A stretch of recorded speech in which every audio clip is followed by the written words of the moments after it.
this little thing we're going to call Booked and Busy-ish. It is a nice little podcast where we're going to talk about the industry from our perspective, all of the auditions, all of the anxiety, all of the joy, and everything in between. My name is Chase Simone. I'm Alyssa Brayboy. We are two working actors, working when we want to work, but also working when other people decide that they want us to work. And we grace them with our presence and all of the things. Yes. We met, 7 months ago? 8? Baby, time is flying. Yes. We are an amazing studio called ZA Studio. We'll shout out. And was like, you know what? Let's build each other up. Like, we'll get further along. Rising tide lifts all boats, all of those things. And so we decided to grace you all with our presence and do our own thing. And so you're welcome. So yes. So what are we getting into this week, Chase? We thought we'd start off with talking about our first obsessions with the movies, TV shows. I think we're probably going to get into a little bit as well. And just the things that kind of shaped us as actors, because I feel like we don't talk about that enough. How what we did as kids really feeds into what we do now. And what we love. So we're going to share our first times with you, y'all. Okay. I mean, before we get into that, I want to do something I'm going to call Industry Corner. Love it. Which, well, to be honest, it's just kind of talking about what's going on in the industry right now in relation to this, our first obsessions and everything like that. I want to talk about the fact that everything, and I mean everything that is happening and that is being created right now is a remake or a reboot or yes. I'm over it. I know we're all over it. And I understand, clearly I'm real passionate about this.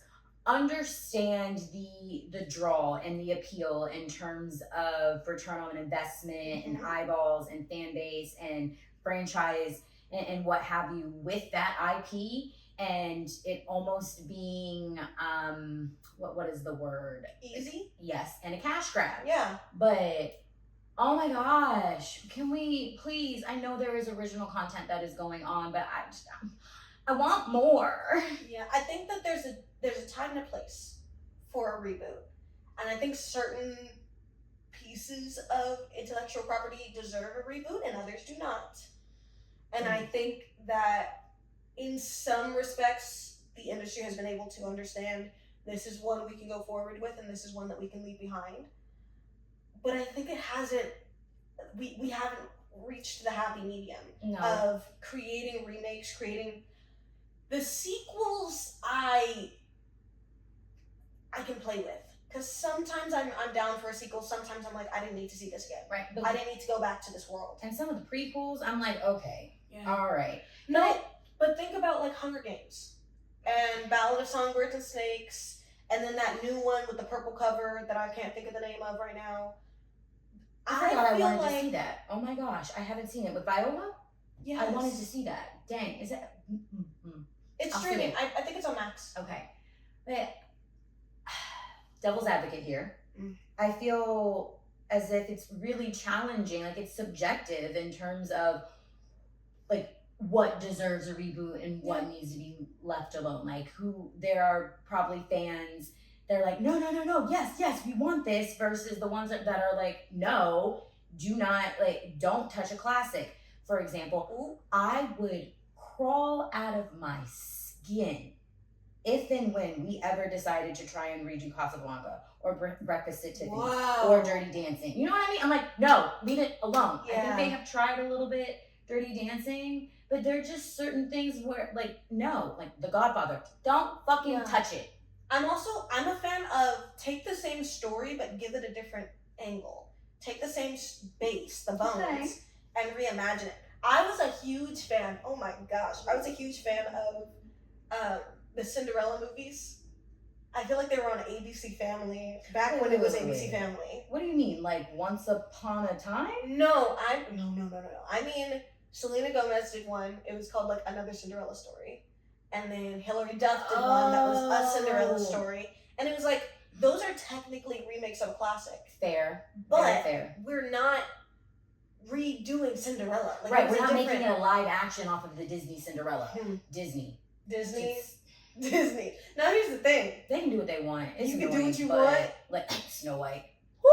Terrible. Anyway, sorry. But sometimes, if you're gonna do a remake, not a reimagining. Because I feel like, unfortunately, this version was a reimagining and not a remake, but it was I like marketed as a remake. Fair. All right. And I feel like all of the other versions of their remakes were true remakes. Like, I think that Cinderella with, who was in that one? I refuse to see any of them. That blonde girl. I can't think of her name. I cannot think of her name right now. She's beautiful. Her movie, like, they actually did really well at telling the story that was already there. Okay. Same thing with Little Mermaid. They told the story that was already there. That was the one that I was like, oh, I'm showing up and I'm showing out. Absolutely. We have to. For Hallie. Hello? We had to. Yes. I'm not gonna lie, she got a lot. Oh my god, she got so much crap for that movie. And in the same way, okay. No, this is kind of a hot take. In the same way that Rachel did. But no one... So, okay. So here's what I'm saying, though. Hallie got shit for... Because people are racist. Moving on. Well, that. And then Rachel, I feel like I had in the back of my head, this character's name is literally Snow White. It's in the original text that her skin is white as snow. And they're hiring this, like, openly and happily and, like, skin tone-wise, very clearly, Latina woman.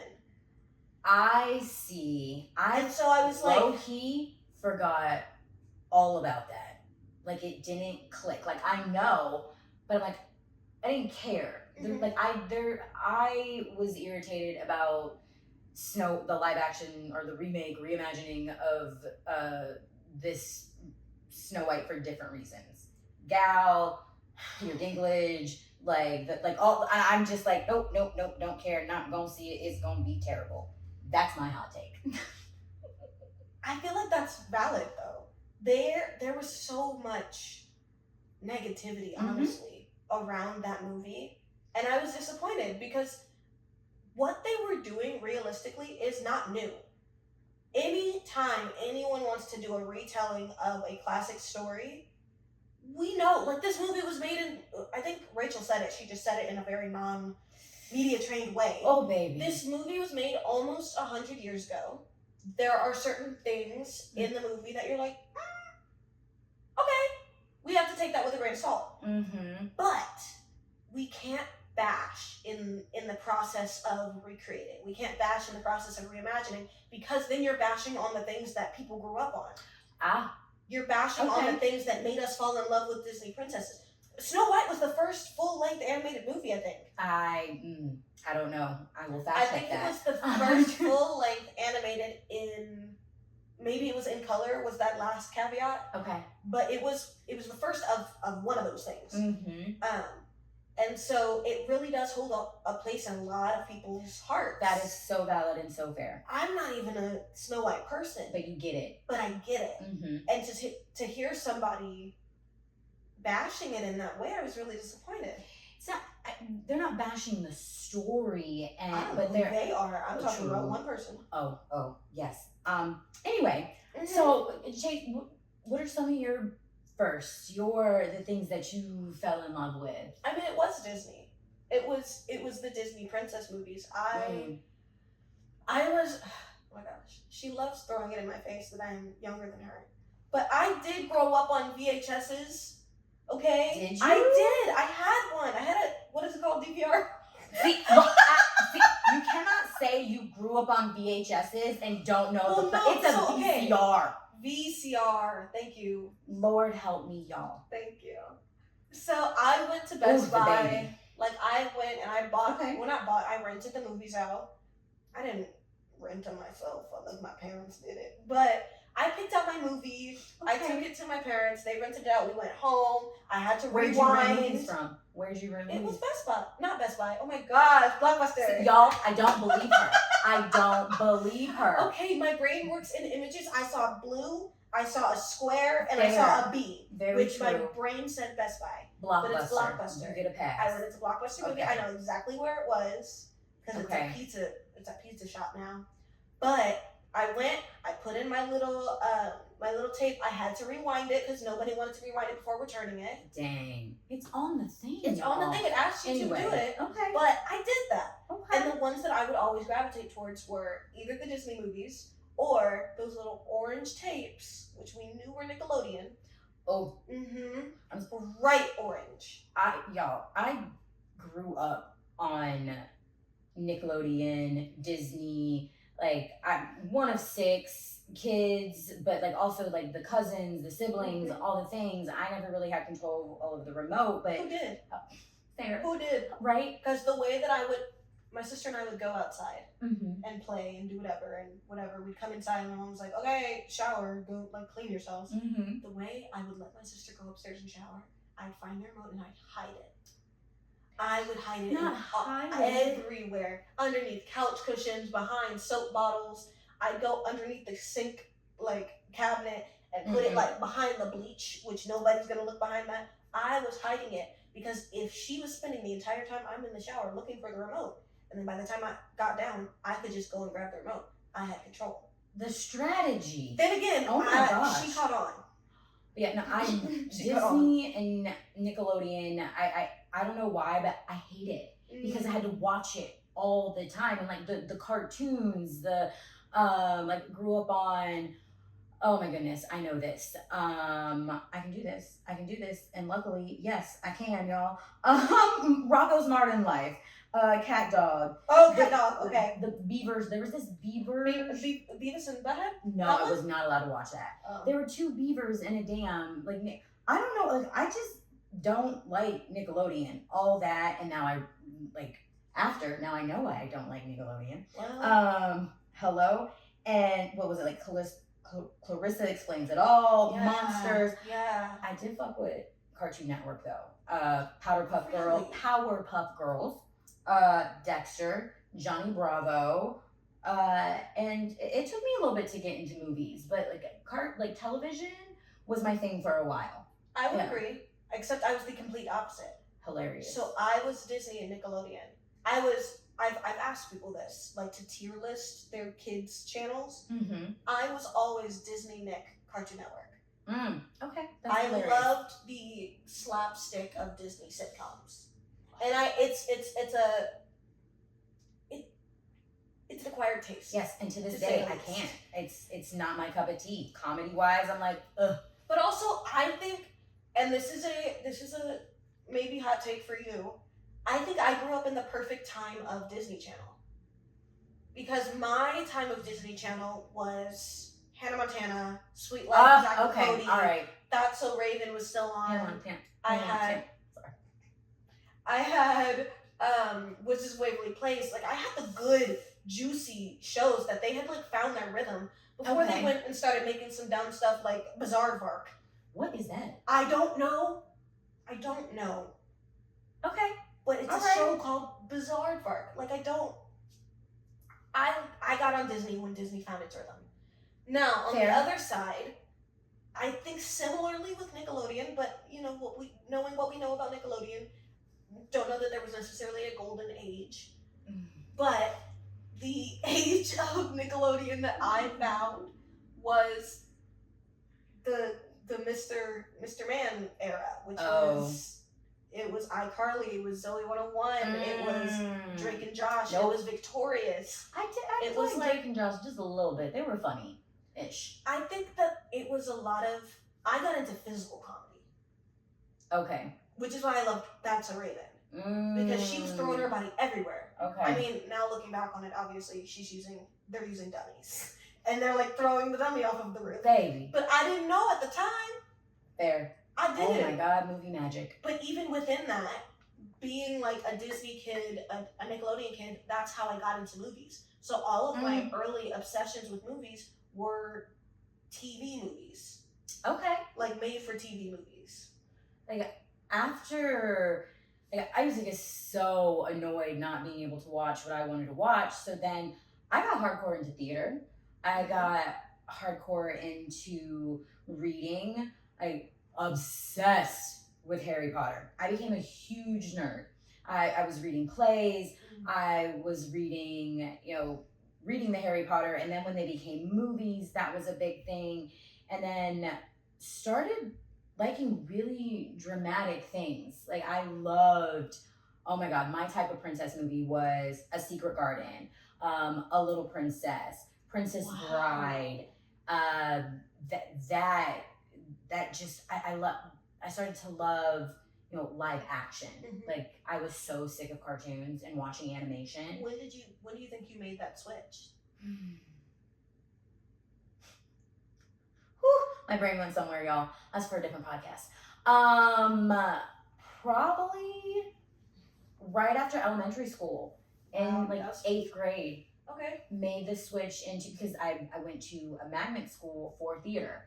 I started getting into theater in elementary school, but went to Woodside, shout out Wolverines, Newport News, Virginia, and I was like, oh my goodness, there are whole worlds here. Yeah. And I can disappear, and I can time travel, I can be anything, anyone, anywhere, and just and so then that's when I started getting into film and becoming more of a nerd and reading, and started growing up real fast, too fast. I'm gonna leave it at that. Yes. I just find it really interesting because, well, one thing that you all will learn about Alyssa is that the things that attract her are very, I don't know how to say it, they're very detailed. They're very, the world is solid. The world is built. I was so opposite. Like, I'm thinking of a little 8th grade Alyssa watching The Princess Bride, and then a little 8th grade Chase, not gonna lie, I was like on YouTube finding, they used to break up the movies into like 75 parts that were each 5 minutes each. It was so bad. No. I would do every single one of them, like watch them all the way through. But I was watching, there was one movie called Angus, Thongs, and Perfect Snogging. Oh my What is that? God. Oh my God. It was this I think she was 8th grade. Okay. I think it was made for Nickelodeon movie, actually. So why I didn't watch it on Nickelodeon, I will never know. But she was this teenager in the UK, and she was going through preteen teenager things. She was like, oh, I'm gonna wear a thong for the first time. Oh, I'm Lord. gonna see if I can hold a pencil in between my boobs to see if they're big enough. I have to, there's this party that's happening on Halloween. What do I dress as? She ended up going to the party dressed as an olive. Okay, I like that, actually, because how old? 8th grade? I mean, 13? everybody else was not just an olive, but she was. Okay. And it was this, I was very much into watching the things that were supposed to be for my age for a very long time. Very long time stuck into that. And then I watched a movie, and I saw that this is something that you wanted to talk about, so I'm going to bring it up. Oh, I watched a movie called But I'm a Cheerleader. Alyssa. Oh my God, yes. The way that movie opened up something in me where I was like, oh, wait, I can watch things that I don't necessarily relate to, but it's funny. Oh my God. That's entertainment. I loved that movie. Oh my God. It was Natasha Lyonne? Yes. Yep. Oh, so good. Now I have to go rewatch it. But yes, But I'm a Cheerleader dove me into more adult things very fast. One of my favorite movies to this day is Original Sin with Angelina Jolie and Antonio Banderas, and we will get there at a different episode, y'all. However, even the books that I was reading, I was a teenage fairy, very adult topics in navigating, identity and sexuality, and just, I was so fascinated to the point where, how old was I? damn, I bet you I was like 12 or 13, but I would sneak at night into the living room, y'all, and turn on HBO and turn the volume all the way down, sometimes plug in headphones to the television and watch Real Sex. Like, I loved that show. Wow. And I'm like, oh, baby. Because if y'all don't know what Real Sex is, go look it up. Check it out. It just, that blew my mind, opened my mind, and just wanted more of that detailed, complicated, adult, sensual world. And I'm still drawn to it to this day. Yeah, that's what I was gonna say. I think that it's so interesting because we do have a lot in common with the types of media that we're drawn to, but in the types of media that we create, we're very different. We have similar like whys behind what we create, but the execution is very different. And I think, like I said, I've always been drawn to stuff I can directly relate to, stuff that I'm going through, stuff that I have been through. Same. And that's what like I said, it's the root is the same, but how we do it is different. Okay. Yes. So like when I'm writing, when I'm creating something, I want to see. I'm writing this sitcom about gentrification because I live in my parents lived in a city that is currently being gentrified, and I'm seeing it. And you write about what you know. And I'm writing about what I know. And I think you're writing about what you know as well. It's just that the world that you live in is much more like nuanced. You know? And so the work that you create is a lot more nuanced. Oh, yes. Right? Yes. And it's wild because I know my main creative juices right now are surrounded around, sex work and just, anyway, moving on.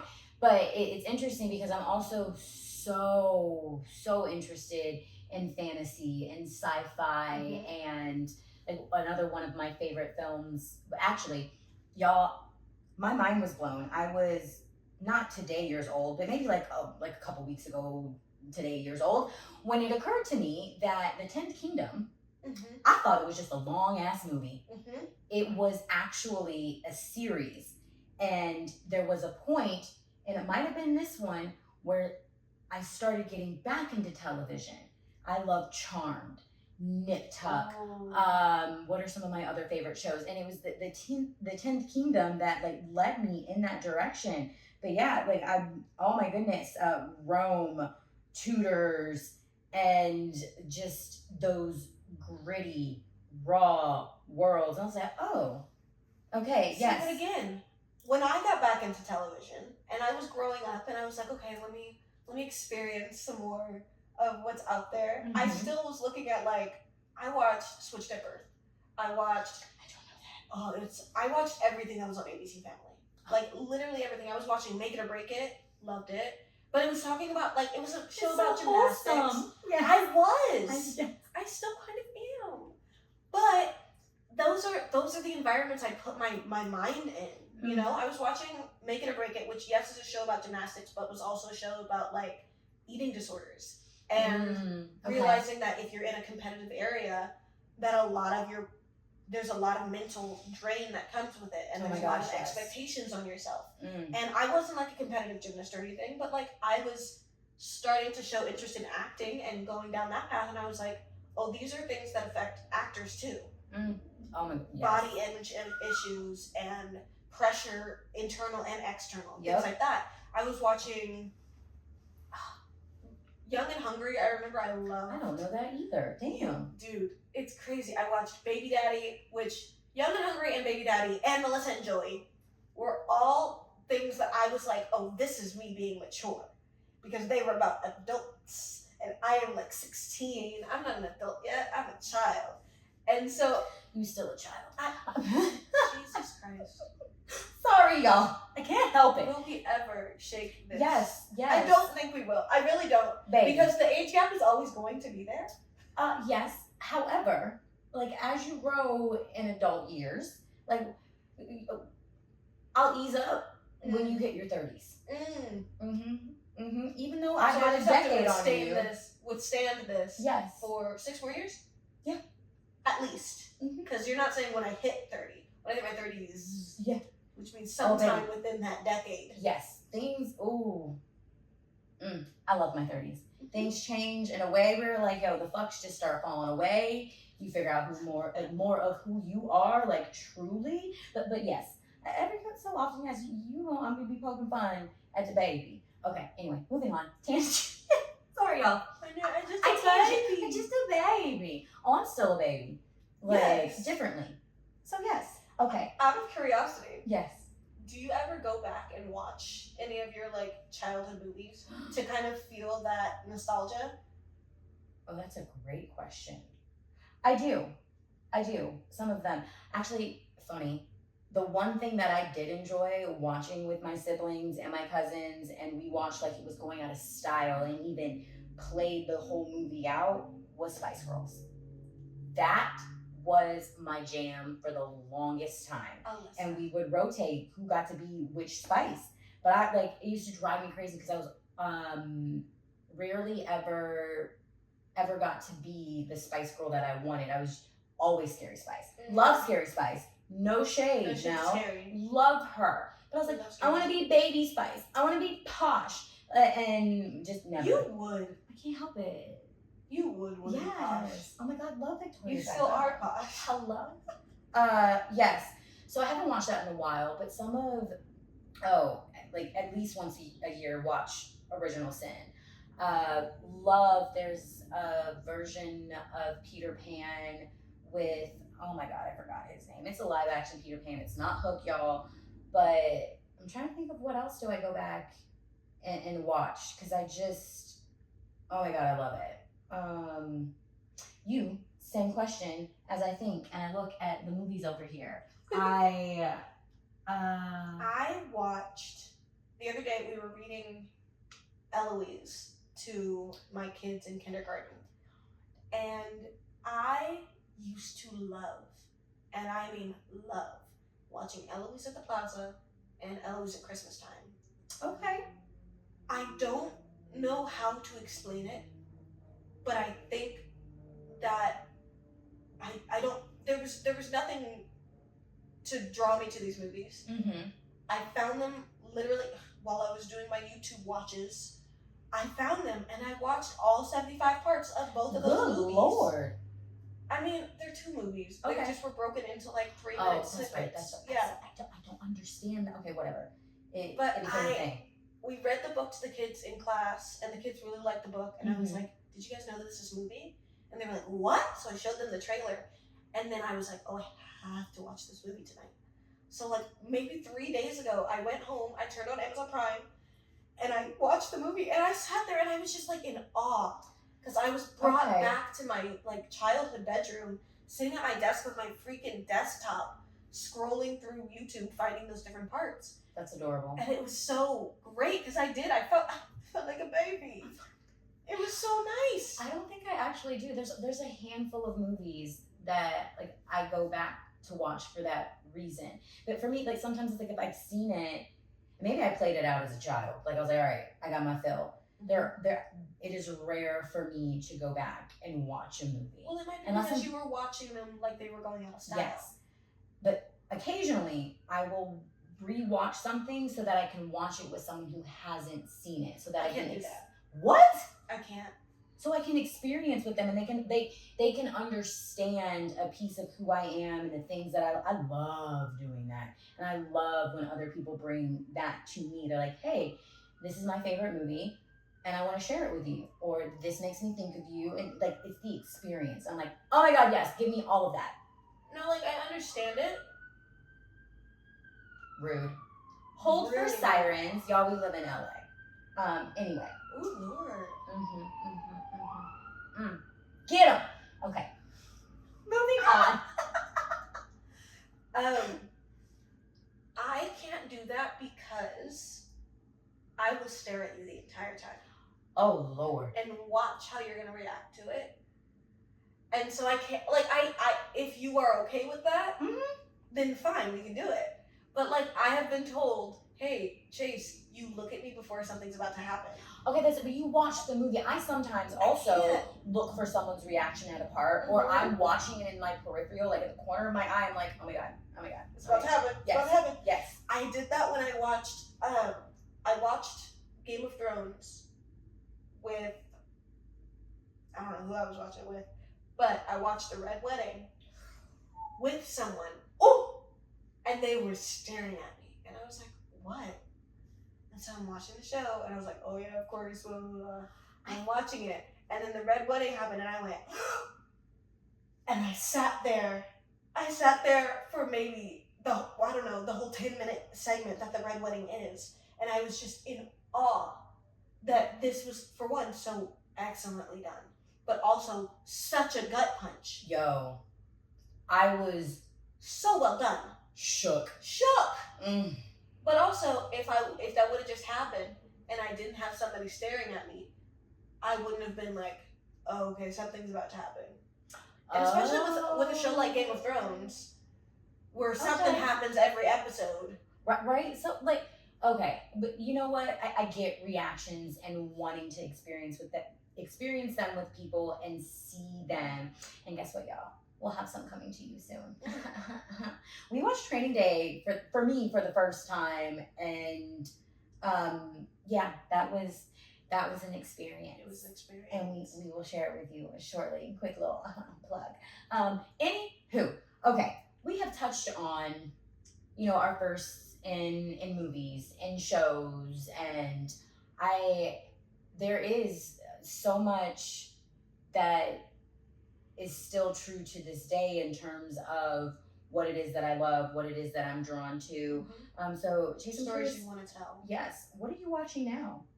Like, what are some of your favorite things that are on or that have been on recently in the theaters and on TV? Give me 2 of each. Unfortunately, I am a rewatcher. I do watch current. Y'all. I do. I watch current, but I'm a rewatcher. Because I don't think that there's a lot of creativity or originality happening currently. With that being said. Oh, that hurt a little bit. With that being said. Both things are true. Continue. Sorry. I obviously watched The Pit. Little plug, I'm in that show. Period. We just got to season 2. And I really do like The Pit because I liked Grey's Anatomy. And I watched Private Practice, and I watched Scrubs, and I watched a little bit of ER. Why do you say it like that? Anyway. Because I didn't watch it all the way through, and I kind of feel like that's disgraceful. Fair, I haven't seen it. Yeah. And so I was like, I've watched it, but not enough. But I like a medical drama, and I like that The Pit was able to actually show medicine, but not, and keep it in one day. Like a whole season in one day. For one, really difficult to shoot. Because the continuity was crazy. We shot it over the course of 8 months, but it all was one day. So the continuity had to be crisp. It was wild. So I like The Pit. I think that what it's doing, it is doing very well. And I like its niche. I miss the days when shows had niches. So I like The Pit and its niche. I like Abbott and its niche. Copy. I like White Lotus and its niche. Got it. Okay. I like that these stories are original and they're not just doing the same thing, different font. You know? But I also, I don't know. I'm moving away from my desire to watch procedurals. I'm not loving the formulaic nature of procedurals. I still watch The Rookie, for instance. I was on The Rookie. Go figure. I do. I still watch The Rookie and I like it because though it is a procedural of sorts, they change it up enough. Per episode. It's not like the Criminal Minds, this is the exact formula. Right. Every single episode. Now, I love Criminal Minds. So there is a place in my heart for procedurals. But I can't do it every week anymore. I used to love SVU. I totally forgot about Law and Order Special Victims Unit. Again, y'all. Good Lord, the drama. Give me, what's a movie that you've recently seen that you're like, oh my god, yes. Ooh. I don't know. I'm gonna let you come back to that now. Yeah. And I'm gonna tell you, I hear you on the lack of creativity, but it is there. You just have to. Okay, I say that because adolescence. Oh yeah. God. We literally were just talking about this. Adolescents and The Residents. Yes. Oh because we missed Shonda. Mwah, mwah. Oh, Bridgerton is technically give it to me. Current. It's so sexy. There's not a season out right now. What? Yes, there is. Wait. It's about to be. It's about to be, but it's not yet. Okay. Well, hold your horses. And we haven't even talked about the fact that Netflix wants to take 3.5 business days / business years to put out a new show. Okay. Anyway, yes, adolescence, amazing. So there's only 4 episodes. Every episode is one shot. Is a one shot. There's no cuts. It is up. Oh my god, so amazing. And the subject matter, heartbreaking. And the danger of educating our youth and what is happening, right now to young boys specifically, but also young girls, and bullying, and them being able to navigate and manage their emotions. It is heartbreakingly beautiful. It was done so well because it is such a danger, and it is something that we don't talk about as much as we should. And kind of gets brushed under the rug. Everyone knows, and for me, it falls under the umbrella of what is so on brand for me and the stories that I want to tell. It's very button pushing, and makes people uncomfortable, and teaches you, or at least starts a conversation about getting comfortable, being uncomfortable, and doing something about what is happening in our world and to our youth. And so, absolutely love adolescence. You know what it made me think of? I think Netflix, for a long time, honestly, as a company, I guess, has been very good at making special ways of viewing their content. Or finding projects that are told in a certain way. Yes, like 13 Reasons Why. Yeah. So 13 Reasons Why was a great example. Adolescence is another example. I think at the January 1st of either 2024 or 2023, they dropped a show called Kaleidoscope. Oh, I don't know that. Oh, yes, I do. So Kaleidoscope was geniusly done because, and I heard they did something like this with Black Mirror, but I haven't seen the episode. Anyway. I'm so excited for the new season of Black Mirror. It's out. Yo, I said I'm excited. I know it is. I haven't watched it yet. That's fair. So Kaleidoscope, they put each episode as a different color. Like it was the green episode, the yellow episode, whatever, right? And each episode was a different time period from the heist. And it was a heist series, basically. But the way that I loved that they did it was you could watch it in any order. As long as the heist, which was white, I believe, was the last episode you watched. Oh, that's lit. But it was 7 years in advance, 2 months after the heist, 3 days before the heist, 6 weeks before the heist. But the last thing you needed to watch was the heist. That was the only rule. And how they did this was, for one, they told people, watch it in whatever order you want to watch it. Here's the chronological order. Here's the order we recommend. Here's the order blah, blah, blah recommends.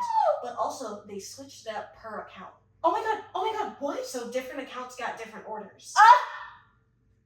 I'm shook. But genius. Oh, it is. Because if you make a show that can do that, and it's still gonna make sense, and you're still gonna get it by the end.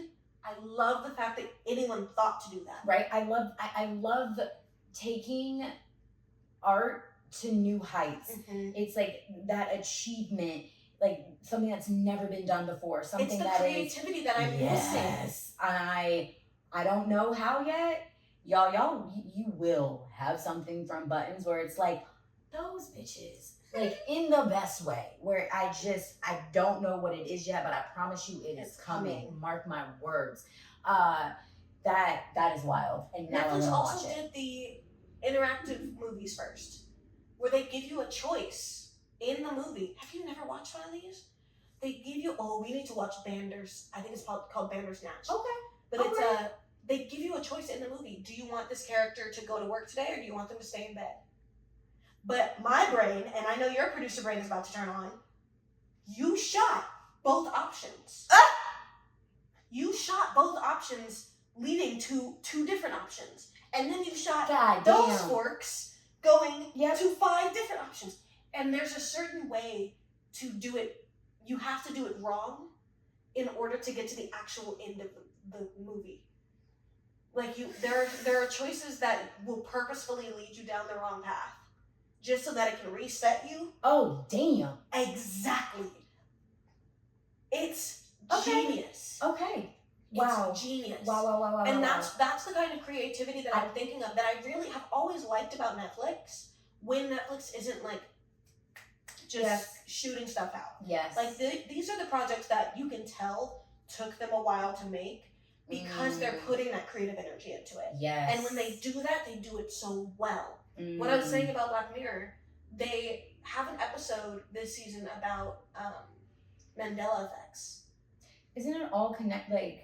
Well, it's all connected. Yes, okay. But they have an episode this season about Mandela effects. And the way that they did it was they filmed 2 different versions of it. One, where one of the Mandela effects in the episode is talking about, there's this chicken place that's called Barney's. And the main character's best friend was like, no, it's called Bernie's. It's always been called Bernie's.